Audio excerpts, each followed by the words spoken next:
Dears, आप देख रहे हैं YouTube channel doctor Shahzad MBBS। हमने स्टार्ट किया रीनल में उसकी एम्ब्रियोलॉजी हमने पढ़ ली। एम्ब्रियोलॉजी में आती हैं क्या आती हैं? डिजीजेज आते हैं। अब वो डिजीज स्टडी करते हैं, ठीक है। पोर्टर सीक्वेंस फर्स्ट डिजीज पढ़ता है ओलिगोहाइड्रोमिनिया। ओलिगोहाइड्रोमिनिया का क्या मतलब है? ओलिगो कहते हैं लेस को, लो को, ठीक है। हाइड्रोमिनिया कहते हैं एमनियोटिक फ्लूइड की बात। ओमनिया एमनियोटिक फ्लूइड से रिलेट करता है, ठीक है। हाइड्रो फ्लूइड को कहते हैं, ठीक है, एमनियोटिक फ्लूइड, ओके। ओलिगोहाइड्रोमिनिया का मतलब है लो या एमनियोटिक फ्लूइड लेस या लो एमनियोटिक फ्लूइड, ठीक है। इसमें एक मैं आपको स्टोरी पहले सुनाता हूँ, स्टोरी सुने। स्टोरी ये है भाई, पहले क्या होता है, एक यूट्रस होता है, ठीक है। यूट्रस होता है, जो औरत होती है उसमें यूट्रस होता है जहाँ बच्चा पड़ा हुआ होता है, ठीक है। उस यूट्रस में बच्चा पड़ा हुआ है, यूट्रस में क्या होता है, एमनियोटिक फ्लूइड भी होता है, ठीक है।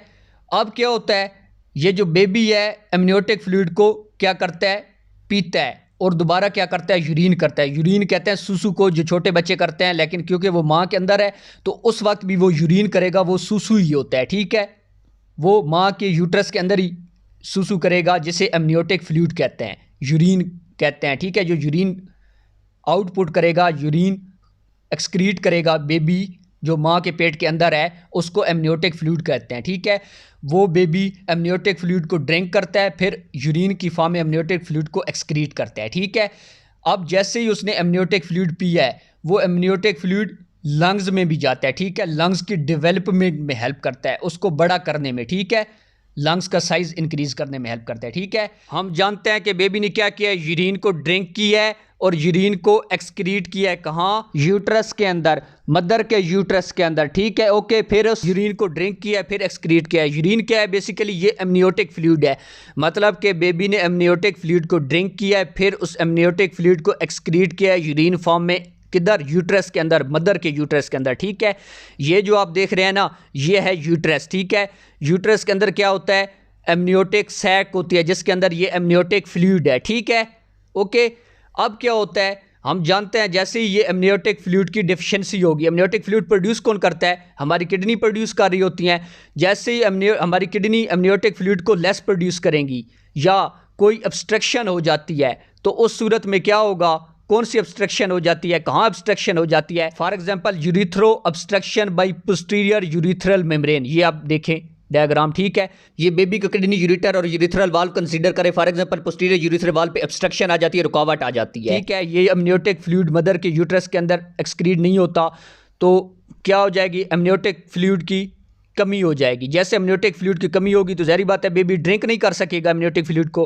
अगर बेबी ड्रिंक नहीं कर सकेगा तो फिर क्या होगा, हमारा जो लंग्स है वो प्रॉपर डेवलप नहीं होगा। जब हमारा लंग्स प्रॉपर डेवलप में नहीं होगा तो उस कंडीशन को क्या कहते हैं, उस कंडीशन को कहते हैं पल्मोनरी कहते हैं, लंग्स को हाइपोप्लेसिया कहते हैं। लंग्स का साइज छोटा रह जाना या इनकम्प्लीट डेवलप हो जाता है जो हमारा लंग्स है, ठीक है। उसके बाद क्या होता है, इसके बाद ये होगा, हम जानते हैं बेबी कहाँ प्रेजेंट है, मदर के यूट्रस के अंदर। तो ये जो यूट्रस है, ये जो एमनियोटिक सैक है, ये क्या करेंगी, कंट्रैक्ट करेंगी और बेबी के बॉडी के साथ चिपक जाएंगी, ठीक है। जैसे बेबी की बॉडी के साथ चिपकेंगी तो क्या होगा भाई, उसके जो फेस है वो, उसमें थोड़ा सा क्या होगा, उसके रगड़ शगड़ खाएगा, ठीक है। उसके ऊपर फ्रैक्चर होगा, क्या होगा, सैडल नोज हो जाएगा, ठीक है। हमारी जो बाजू शाजू और लेग्स के साथ अटैच करेगा, उसको कंट्रैक्ट करेगा, लिम्स अबनॉर्मलिटी हो जाएगी, आर्म एंड लिम्स, ठीक है। लिम्स अबनॉर्मल कहते हैं, आर्म और लिम्स का स्ट्रक्चर अबनॉर्मल हो जाएगा, ठीक है। हाइपोप्लेसिया जैसे हमने पढ़ा है, pulmonary hypoplasia incomplete development lungs की होती है, ठीक है। और क्या होगा, हम जानते हैं इस कंडीशन को क्या कहते हैं, ओलिगोहाइड्रोमिनिया, ठीक है, क्योंकि एमनियोटिक फ्लूइड की कमी हो गई है, low level of amniotic fluid या लेस एमनियोटिक फ्लूइड, इस कंडीशन को कहते हैं ओलिगोहाइड्रोमिनिया। इसमें क्या चीज़ काज होती है, क्या चीज़ होती है, एक दफ़ा इसको रीड करते हैं, ठीक है। ओलिगोहाइड्रोमिनिया जैसे ये क्या होगा, इस फ्लूइड की कमी हो जाएगी, कंप्रेशन ऑफ डेवलपमेंट फीटस, ये जो फीटस की डेवलपमेंट है उसमें दबाव आ जाएगा, क्या आ जाएगा, कंप्रेस हो जाएगा, ठीक है, ऊपर दबाव पड़ेगा, लिम्स डिफॉर्मिटीज़ हो जाएगी। जाहिर बात है एमनियोटिक फ्लूइड अब यूरिटर्स के अंदर नहीं है, तो ये यूरिटर्स की वाल हैं वो बेबी की बॉडी के साथ चिपक जाएंगी, उसके ऊपर प्रेशर डालेंगी तो लिम्स अबनॉर्मलिटीज़ होगी। लिम्स किसे कहते हैं, ये जो आर्म है यहाँ अबनॉर्मलिटी, ये टेढ़ा मेढ़ा हो सकता है, लेग्स टेढ़ी मेढ़ी हो सकती हैं, सैडल हमने पढ़ा है, नोज़ वो हो सकता है, नोज टेढ़ा हो सकता है, हमारे जो ईयर्स हैं यहाँ अबनॉर्मलिटीज होती है, ठीक है। फेशियल इनॉमलीज, इनॉमलीज कहते हैं कि बचपन में कोई आपके बॉडी का ऑर्गन प्रॉपर डेवलप ना हो, फेशियल कहते हैं चेहरे को, ठीक है। ये कौन सी इनॉमलीज हैं? For example easy low set ear, ये आप देखें लो सेट ईयर, ठीक है, मतलब कि जो ईयर है वो अपनी प्रॉपर पोजीशन में नहीं रहता या उसमें कोई डिफेक्ट आ जाए, ठीक है, लो सेट ईयर। आगे क्या कहता है? रिट्रोनेथिया हो जाएगा, मतलब कि ये जो हमारे मैंडिबल है, ये जो हमारा जबड़ा है, ये आप डायग्राम देखें, ये साथ जो दिखाई दे रही है, इससे कहते हैं रिट्रोनेथिया, मतलब कि ये जो हमारे मैंडिबल है ये प्रॉपर पोजीशन पे नहीं रहते, ठीक है। आगे हम देखें तो आगे क्या हो जाता है? फ्लैटेंड नोज, ये आप देखें फ्लैटेंड नोज हो गया, ठीक है, नोज का देखिए कैसे बिगाड़ आ गया है। Compression of chest and lack of amniotic fluid aspiration into foetal lungs, ठीक है। वो क्या जाता है? वो कहता है एक तो एमनियोटिक फ्लूइड क्या चेस्ट कंप्रेस हो जाएगी, दूसरा एमनियोटिक फ्लूइड की वजह से जो हमारी एस्पिरेशन है ये इसमें क्या होता है? चेंजिंग आ जाएगी, फीटल लंग्स, ठीक है। पल्मोनरी हाइपोप्लेसिया हो जाता है, मतलब कि लंग्स का साइज छोटा हो जाता है या इनकम्प्लीट डेवलपमेंट लंग्स होती है, ठीक है। हम जानते हैं कि जब ओलिगोहाइड्रोमनिया हो जाए, ओलिगोहाइड्रोमनिया का मतलब है कि ये जो एमनियोटिक फ्लूइड था बेबी क्या कर रहा था? एक्सक्रीट कर रहा था और ड्रिंक कर रहा था, ये जब कम हो जाए तो इस कंडीशन को कहते हैं ओलिगोहाइड्रोमनिया, ठीक है। ये जो ओलिगोहाइड्रोमनिया है इसकी वजह से कुछ काजेज होती हैं। फॉर एग्जाम्पल ये देखिए काजेज कौन सी होती है? नंबर 1 क्रोनिक प्लेसेंटल इंसफिशिएंसी, ये जो प्लेसेंटा है ये आप चेक करें, प्लेसेंटा यहाँ से क्या आती है? फूड शूड आती है, ठीक है। वो फूड कम आएगी, कम बेबी के पास आएगी और बेबी की ग्रोथ में क्या करेगी? रुकावट पैदा करेगी, ठीक है। इसे कहते हैं क्रोनिक प्लेसेंटल इंसफिशिएंसी, इसको कहते हैं क्रोनिक प्लेसेंटल इंसफिशिएंसी, ठीक है। या रिड्यूस रीनल आउटपुट, क्योंकि हम जानते हैं कि हमारी किडनी क्या प्रोड्यूस कर रही होती है? यूरिन प्रोड्यूस कर रही होती है, एमनियोटिक फ्लूइड प्रोड्यूस कर रही होती है। इसकी जब कमी हो जाए तो ओलिगोहाइड्रोमनिया हो जाए तो इसकी वजह से क्या होगा? रिड्यूस रीनल आउटपुट, ये जो रीनल आउटपुट है इसकी भी डिफिशिएंसी हो जाएगी, ठीक है। इंक्लूड क्या हो जाएगा?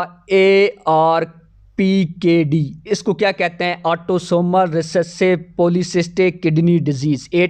ए से ऑटोसोमल, आर से रिसेसिव, पी से पॉलीसिस्टिक, के से किडनी, डी से डिजीज, ठीक है। इसका क्या मतलब है? Autosomal recessive polycystic kidney disease, इसका मतलब है इनहेरिटेड डिजीज है, एक खानदानी डिजीज है जिसकी वजह से क्या होगा? इनहेरिटेड, बचपन वाली विरासती, ठीक है। Inherited disease where development of kidney and liver is abnormal, ठीक है। यहाँ क्या होगा?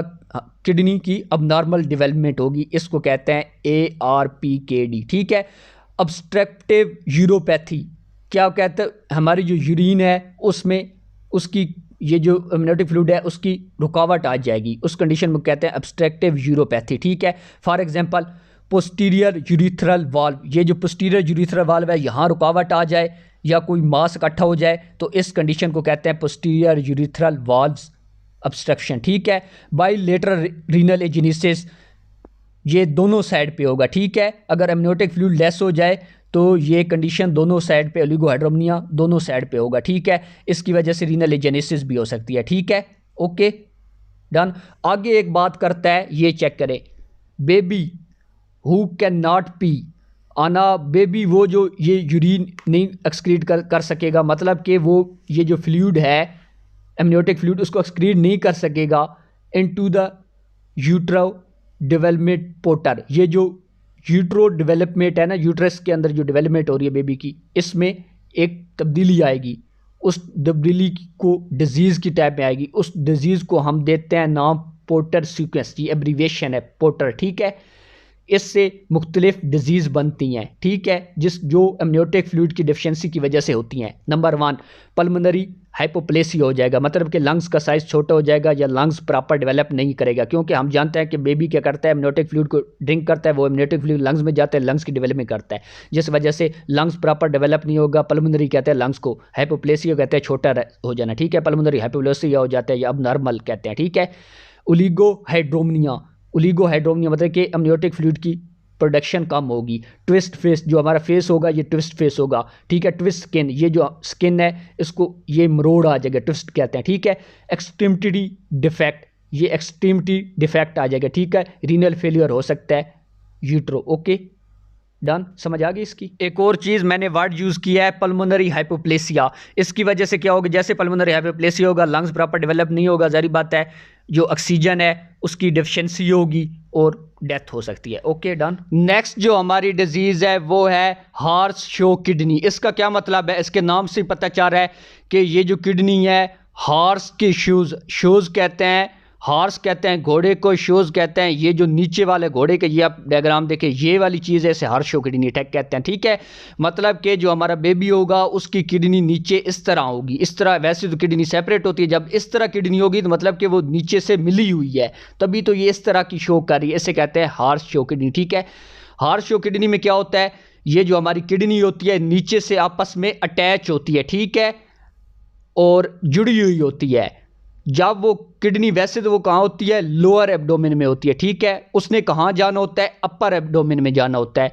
जब अपर एब्डोमेन में जाती है तो वो एक जगह स्टक हो जाती है। कहाँ स्टक हो जाती है हम जानते हैं, पहले देखें कि ये है ऊपर से आ रहा है एओर्टा, ये आप देखें एओर्टा है, ये एक एओर्टा इस साइड पे जा रहा है, एक इस साइड पे जा रहा है, ठीक है, और ये आपको जो ब्लू कलर में दिखाई दे रही है ये है इंफीरियर वेना कावा, इससे हमारा लेना देना नहीं है, हमारा एओर्टा से लेना देना है। ठीक है, ऊपर से आ रहा है एओर्टा, ये आप देखें ये आपकी लेफ्ट किडनी है, ये है राइट किडनी, ठीक है, और ये आप देखें ये जो आ रही है ना यहाँ से ऊपर से एक आती है इस तरह करके, ये ऊपर से आ रही है, ठीक है, पीछे एओर्टा की जा रही है दोनों साइड पे, और उसके ऊपर से निकल के आ रही है इंफीरियर मेजेंट्रिक आर्टरी। ठीक है, ये आप चेक करें, ये ऊपर से ऐसे करके आती है, ठीक है, और ये इसके दरमियान आके आपकी ये दोनों किडनी, क्योंकि नीचे से आपस में ये आप देखें जुड़ी हुई हैं, तो ये इसमें आके फंस जाएगी, कहाँ के इंफीरियर मेजेंट्रिक आर्टरी में आके फंस जाएगी, और पीछे इसके क्योंकि एओर्टा ऊपर से ये ऐसे करके, ये जो अब आ रहा है ये इंफीरियर मेजेंट्रिक आर्टरी है, ये ऊपर जैसे ऐसे करके आ रही है इंफीरियर मेजेंट्रिक, इसके बीच में आपके ये जो दोनों किडनियाँ फंस गई हैं क्योंकि नीचे से ये जुड़ी हुई हैं। ठीक है, इसको कहते हैं हॉर्स शोज किडनी। ठीक है, इसको अब हम रीड करते हैं। ठीक है, वो कहता है inferior pole of both kidney fuse abnormally. वो कहता है ये जो इन्फीरियर नीचे वाली साइड है दोनों किडनी की, ये आपस में फ्यूज है और ये एक अब नॉर्मल कंडीशन है। ठीक है, as they ascend from pelvis during fetal development. वो कहता है जैसे ये असेंड मतलब कि ऊपर की तरफ चढ़ती है, कि कहाँ से, पेल्विस से, ये जो हमारी किडनी के है ना साइड से, ये इधर देखें ये पेल्विस है, ये हमारी दो जो हड्डियां हैं ये पेल्विस है, यहाँ से जब ऊपर चढ़ती है असेंड करती है ड्यूरिंग फीटल डेवलपमेंट, जैसे ये फीटल की ग्रोथ हो रही होती है, तो ये इस कंडीशन को क्या कहते हैं, हॉर्स शो किडनी है। ठीक है, ये जो हॉर्स शो किडनी है ट्रैप हो जाती है अंडर इन्फीरियर मेजेंट्रिक आर्टरी, ये आ रही है इन्फीरियर मेजेंट्रिक आर्टरी और यहाँ ट्रैप हो गई है। ठीक है, okay, and remain in lower in the abdomen, और ये नीचे वाले एब्डोमेन में ही रहती है, लोअर एब्डोमेन में रहती है, अपर एब्डोमेन में नहीं जाती। ठीक है, इस कंडीशन को कहते हैं हॉर्स शो किडनी। ठीक है, किडनी कैन फंक्शनली नॉर्मल, ये अपना फंक्शन तो नॉर्मली कर रही होती है बट एसोसिएटेड विद हाइड्रोनेफ्रोसिस, लेकिन ये कौन सी कंडीशन डेवलप कर देती है, हाइड्रोनेफ्रोसिस कर देती है। ठीक है, जैसे ही हाइड्रोनेफ्रोसिस हो जाती है, हाइड्रोनेफ्रोसिस का मतलब है यूरेटर और पेल्विस के दरमियान जो जंक्शन है वहाँ ऑब्स्ट्रक्शन हो जाए। ठीक है, यूरेट्रो पेल्विस जंक्शन ऑब्स्ट्रक्शन। ठीक है, एक दफ़ा मैं पढ़ा देता हूँ, ये पहले मैंने एम्ब्रियो में एक दफ़ा पढ़ाया है, एक दफ़ा फिर पढ़ा देता हूँ। यहाँ ऑब्स्ट्रक्शन हो जाए, ये आप पॉइंट देखें, ये यूरिथ्रा पे, पोस्टीरियर यूरिथ्रा वाल पे ऑब्स्ट्रक्शन हो जाए, या ये आप देख रहे हैं ये आपका ब्लेडर है, यहाँ पे ऑब्स्ट्रक्शन हो जाए, तो ये जो यूरिटर है इसमें क्या हो जाएगा, एमनियोटिक फ्लूइड फिल्ड होना शुरू हो जाएगा, और वो एमनियोटिक फ्लूइड पेल्विस, यूरिटर से पेल्विस की तरह जाएगा, और वो आपके मेडुला और कोर्टेक्स में क्या करेगा, कलेक्ट होना शुरू हो जाएगा, और वहाँ एट्राफी कर देगा। ठीक है, और यहाँ ये जो एमनियोटिक फ्लूइड फील्ड है यहाँ क्या करेगा, स्वेलन काज कर देगा, स्वेलो मतलब कि यहाँ सोजन काज कर देगा। ठीक है, यहाँ जब सोजन हो जाएगी, स्वेलन हो जाएगी, तो इस कंडीशन को कहते हैं हाइड्रोनेफ्रोसिस। ओके, ठीक है, रीनल स्टोन फॉर्मेशन हो सकती है, इन्फेक्शन हो सकता है, रिस्क ऑफ रीनल कैंसर बढ़ सकते हैं। ठीक है, increase risk of renal cancer के ज़्यादा चांसेस हो सकते हैं। ठीक है, आगे वो कहता है हायर इंसिडेंट इन क्रोमोसोमल अबनॉर्मलिटीज़, ये जो क्रोमोसोम की अबनॉर्मलिटीज़ हैं इनके चांसेस इंक्रीज़ हो जाते हैं। ठीक है, इस कंडीशन में क्या होगा, टर्नर सिंड्रोम हो सकता है, ट्राइसोमीज़ हो सकती है, ट्राइसोमीज़ 13, 18 और 21 हो सकती है। ठीक है, ये ट्राइसोमीज़ 13 क्या है, 18 क्या है, 21 क्या है। 13 को कहते हैं टाउ सिंड्रोम, 18 को कहते हैं एडवर्ब सिंड्रोम, और जो 21 है उसको कहते हैं डाउन सिंड्रोम। ठीक है, ये हो सकती हैं। Okay, done.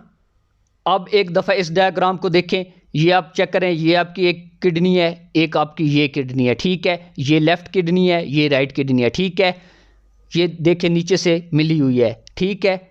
इस कंडीशन को कहते हैं हार्शोज किडनी। ये आप देखें, ये आपका एओर्टा है और ये इंफीरियर वेना कावा है, ठीक है, ओके डन। अब हम डिजीज स्टडी करते हैं कंजेंटियल सोलिटरी फंक्शनल किडनी। इसका क्या मतलब है?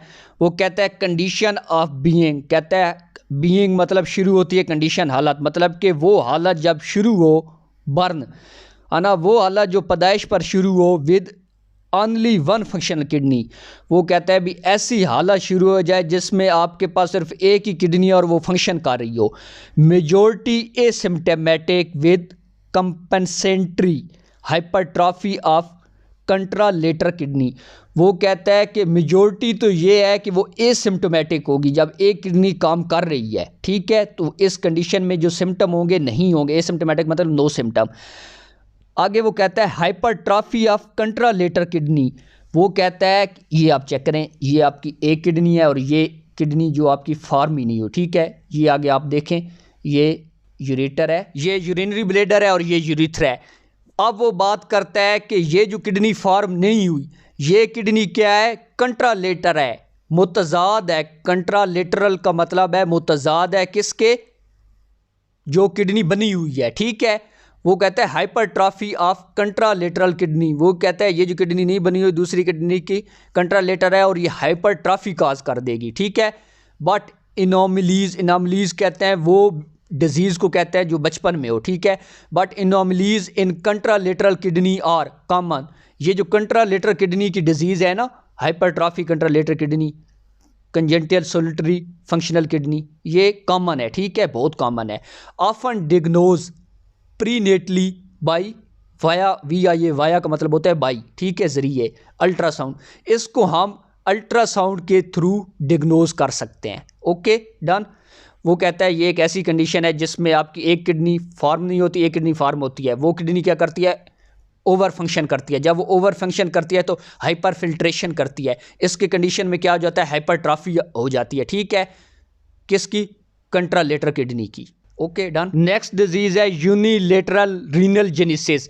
इसका मतलब है कि एक किडनी बनेगी और एक साइड पे किडनी डेवलप नहीं होगी, फॉर्म नहीं होगी। Missing A kidney on one side but can live a full life. मतलब कि एक किडनी तो एब्सेंट होगी लेकिन ज़िंदगी पूरी तरह गुजारी जा सकती है, ठीक है। इसमें क्या होगा कि इसमें बेसिकली क्या होता है, ये आप देखें आपका यूरेट्रिक बड है, ठीक है। वो क्या करता है? मेटानेफ्रिक मेसेनकाइम को प्रोड्यूस करता है।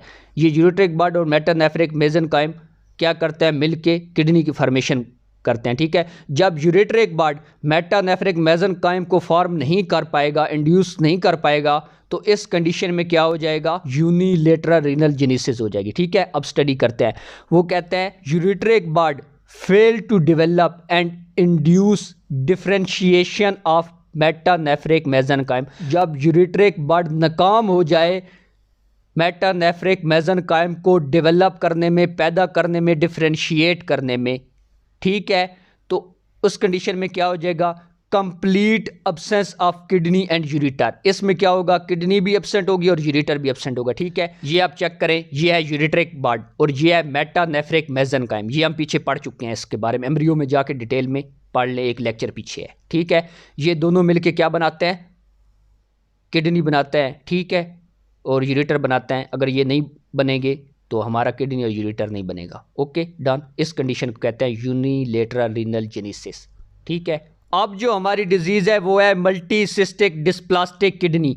इसमें क्या होता है? ये ऊपर से देखें, ये है मेटानेफ्रिक डक्ट, ये ऊपर से डक्ट आ रही है, ठीक है। इसने क्या किया? यूरेट्रिक बड को प्रोड्यूस किया, ठीक है। लेकिन यूरेट्रिक बड ने मेटानेफ्रिक मेसेनकाइम को डिफरेंशिएट नहीं किया है, ठीक है, जिसकी वजह से क्या हुआ है? मल्टीसिस्टिक डिस्प्लास्टिक किडनी हो गई है, ठीक है।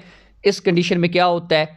आपकी एक साइड पे किडनी बनती है, एक साइड पे किडनी के ऊपर छोटे छोटे सिस्ट बनते हैं, ये देखें, और टिश्यू कलेक्ट हो जाते हैं, ठीक है। अब इसको रीड करते हैं। वो कहता है यूरेट्रिक बड, ये जो यूरेट्रिक बड है ये डेवलप हो गई है, ठीक है, but fail to induce differentiation of metanephric mesenchyme.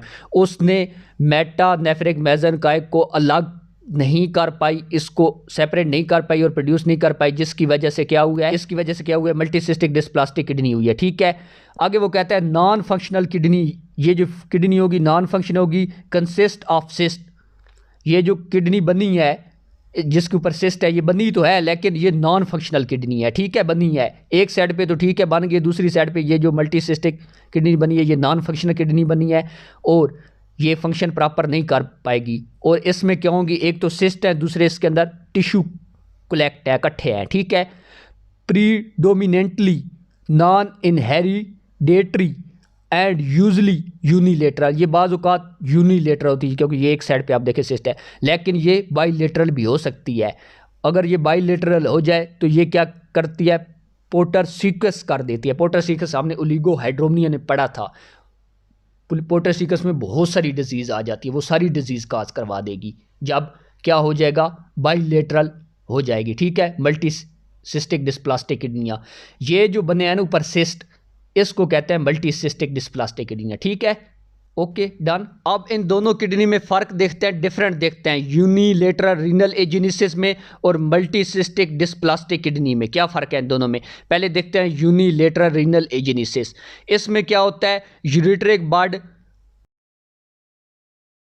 Differentiate नहीं कर पाती मेटानेफ्रिक मेसेनकाइम को, तो इसमें कंप्लीट एक किडनी नहीं बनती। ठीक है, और यूरेटर नहीं प्रोड्यूस होता। ठीक है, दूसरे में क्या होती है, दूसरे में किडनी तो प्रोड्यूस होती है लेकिन वो मेटानेफ्रन मेसेनकाइम को डिफरेंशिएट क्योंकि नहीं कर पाती, किडनी प्रोड्यूस हुई है लेकिन वो सिस्टिक किडनी प्रोड्यूस हुई है, उसमें सिस्ट बन गए हैं। ठीक है, ये आप चेक करें, ये सिस्ट है। ठीक है, और टिश्यू जो थे वो कनेक्ट एक दूसरे के साथ कनेक्ट हो गया और जिसकी वजह से सिस्ट और कनेक्टिव टिश्यू प्रेजेंट है। ठीक है, सिस्टिक और कनेक्टिव टिश्यू प्रेजेंट है। ठीक है, आगे देखें, इसमें क्या हो जाएगा, इसमें पोर्टर सीक्वेंस भी हो सकता है। ठीक है, ओलिगोहाइड्रोमिया की वजह से। ठीक है, क्योंकि फ्लूइड इधर इकट्ठा हो जाएगा, क्योंकि एक साइड पे किडनी प्रोड्यूस नहीं होगी, प्रोड्यूस होगी उसमें क्योंकि फ्लूइड कलेक्ट होगा, पोर्टर सीक्वेंस ओलिगोहाइड्रोमिया हो जाएगा, पोर्टर सीक्वेंस होगा और पोर्टर सीक्वेंस की वजह से बहुत सारी डिजीज होती है, ये पीछे हम पढ़ चुके हैं। ओके डन, वो डिजीज सारी हो जाएंगी। ठीक है, अब हम पढ़ते हैं डुप्लेक्स कलेक्टिंग सिस्टम। इसमें वो कहता है bifurcation of ureteric bud before it enter the metanephric blastema create a Y shape bifid ureter. Bifid ureter, Y shape मतलब कि दो यूरेटर बनाएगा वाई शेप के। ठीक है, बाइफिकेशन, ये आप देखें आपकी आ रही है डक्ट, ये आपकी एक फ्रिकेशन है, ये आपकी दूसरी फ्रिकेशन है, इसको कहते हैं बाइफिकेशन। वो कहता है बाइफिकेशन आपकी यूरेट्रिक बड है, ये यूरेट्रिक बड बाइफिकेशन आपको दिखाई दे रही है। ठीक है, अब वो कहता है ये जो बाइफिकेशन यूरेट्रिक बड है ये अभी मेटानेफ्रिक ब्लास्टिमा में इंटर नहीं हुई, उससे पहले ही ये क्या करेगी, आपकी जो वाई शेप है वो यूरेटर बना देगी। ठीक है, इस कंडीशन को कहते हैं बाइफिकेशन ऑफ यूरेट्रिक बड। ठीक है, आगे हम देखते हैं duplex collecting system. Duplex collecting system क्या है, वो कहता है duplex collecting system can alternatively occur through two ureteric bud. वो कहता है ये जो डुप्लेक्स कलेक्टिंग सिस्टम है इसमें क्या होते हैं, टू यूरेट्रिक बड डेवलप होते हैं। ये आप देखिए कलेक्टिंग डक्ट आ रही है, ये एक सेपरेट यूरेट्रिक बड है, ये दूसरा भी सेपरेट यूरेट्रिक बड है, दोनों अलग यूरेट्रिक बड डेवलप हो गया है और buds reaching and interacting with metanephric blastema. ये आप मेटानेफ्रिक ब्लास्टिमा के साथ इंटरेक्ट कर रहे हैं, पिछले इंटरेक्ट नहीं कर रहे थे। ठीक है, ये इसके साथ इंटरेक्ट कर रहे हैं। ठीक है, और क्या करेंगे, ये आप देखें, ये आपके एक यूरेट्रिक बड है, ये दूसरी यूरेट्रिक बड है, ये इसके साथ क्या करेगी, कनेक्शन करेगी। ठीक है, और ये क्या करेगी, आपके दो यूरेट्रिक बड डेवलप कर देगी। ठीक है, दो यूरेट्रिक बड डेवलप हो गए, आगे क्या होगा जब दो यूरेट्रिक बड डेवलप हो गए, यहाँ अब आपके दो यूरेटर बने हैं, इसका मतलब है कि दो आपके यूरेट्रिक बड थे तो आपके दो यूरेटर बने हैं। Okay done. Strongly associated with, ये एक तरह का क्या एक और डिजीज कॉज करेगी जिससे हम कहते हैं वेसिकोरिट्रल रिफ्लेक्स। क्या है, ये है व्हेन पी कहते हैं सुसु टाइप। ठीक है, move backward from bladder to kidney, ये आपका ब्लेडर है, ये आपकी किडनी है, ये पी इधर बैकवर्ड मूव करे तो इस कंडीशन को कहते हैं वेसिकोरिट्रल रिफ्लेक्स। और या यूरिटरल ऑब्स्ट्रक्शन हो जाए, ठीक है, हो जाएगी। अगर ये हो जाए, डुप्लेक्स कलेक्टिंग सिस्टम हो जाए, आपके 2 यूरेटर बन जाए, ठीक है। या high risk of urinary tract infection, urinary tract infection के जो चांसेस है वो हाई हो जाएंगे, इंक्रीज हो जाएंगे, ठीक है। फ्रीक्वेंटली प्रेजेंट विद हाइड्रोनेफ्रोसिस, तो उस केस में हाइड्रोनेफ्रोसिस हो जाएगा। हाइड्रोनेफ्रोसिस मैंने देखा है, ये आप डायग्राम देखें, ये फ्लूइड इकट्ठा हो गया है, ये तो ये इस पॉइंट पे क्या होगी, हाइड्रोनेफ्रोसिस होगी। Okay, done.